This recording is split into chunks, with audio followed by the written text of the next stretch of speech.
Hi everyone, my name's Ethan. I am 30 years old and live in Pensacola, Florida.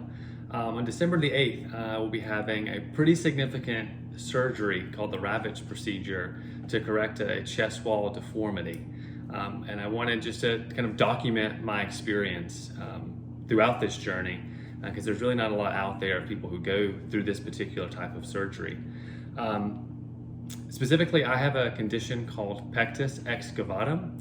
It's more commonly referred to as funnel chest or sunken chest.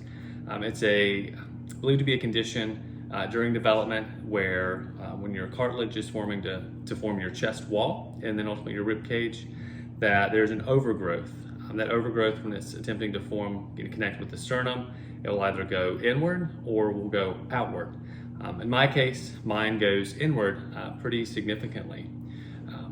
This condition can be tied with potentially other health effects or impacts. I went through a lot of evaluation and testing when I was an adolescent, 12, 13 years old. Unfortunately, I didn't have any serious health implications other than having a slightly reduced lung capacity of about 67%, and then a little bit less space in there for some of my internal organs like my heart, and it's kind of shifted over into the back just a little bit. Given the reduced space in there. I opted not to have the corrective surgery then. When you tell a 12-year-old or really any kid that it's going to be a very painful surgery, the answer is going to be no. And my parents allowed me to make the decision. So at that point in time, I opted not to. But as I got older, definitely became more of an adult, I think the deformity really became more pronounced and really impacted my self-confidence. You will rarely ever see me shirtless, but I will show you all here in a minute just to give you an idea of what this looks like on folks. But never go shirtless, super self-conscious going to the beach or the pool or whatever. So finally, it's always been in the back of my mind of what to do, how can I make this better and improve my quality of life. So about a year ago, I decided to really dive into some options. I looked at a cosmetic repair and almost went through with that.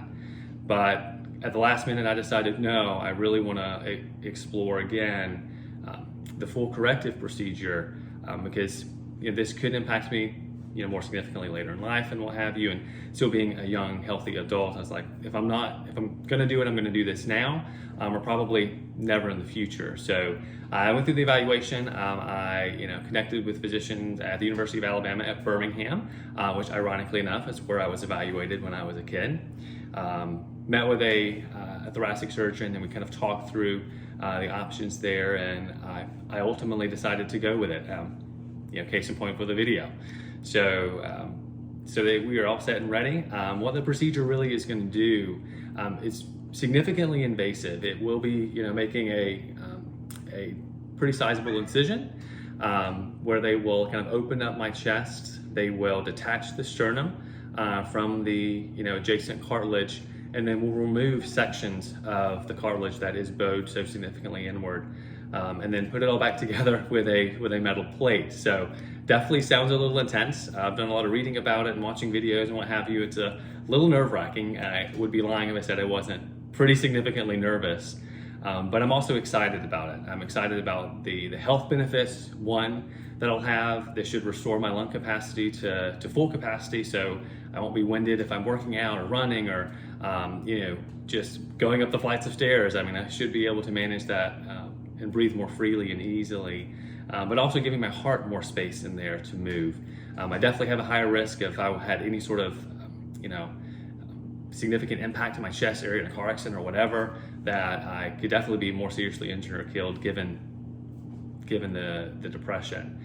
And then plus cosmetically, and we'll have a scar, of course, and it's not going to look 100% normal, but it will look more of what I would hope to be normal.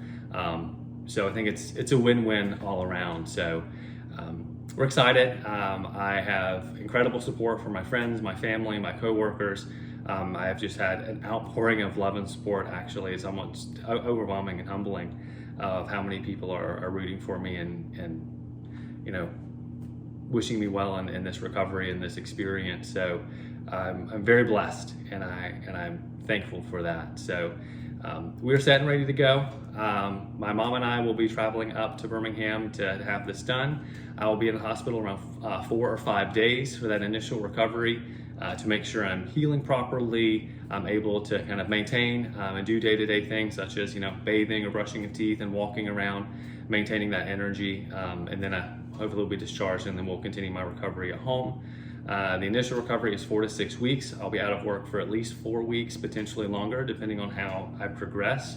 And then from there, the recovery is several months of really getting back to the point of gaining your strength, pain reduction, letting everything heal and in place.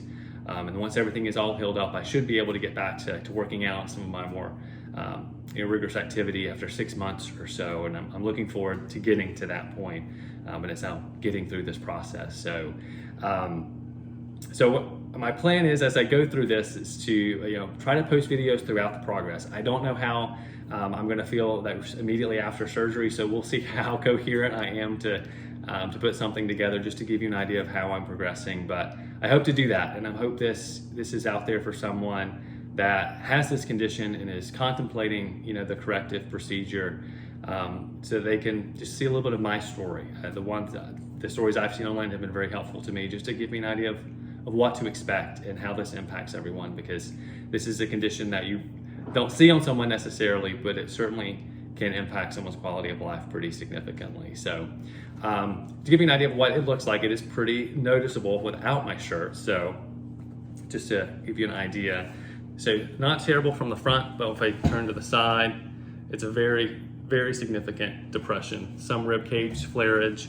there, and definitely noticeable. There is an index that calculates the severity of the depression on like a scale of 0 to 6, and mine is at one of the most severe, closer to 6. So it's definitely worth going through the experience and having this corrective procedure. So thanks for listening. I'm excited to share the story. Hopefully someone's out there that it helps or gives some encouragement to. So until next time.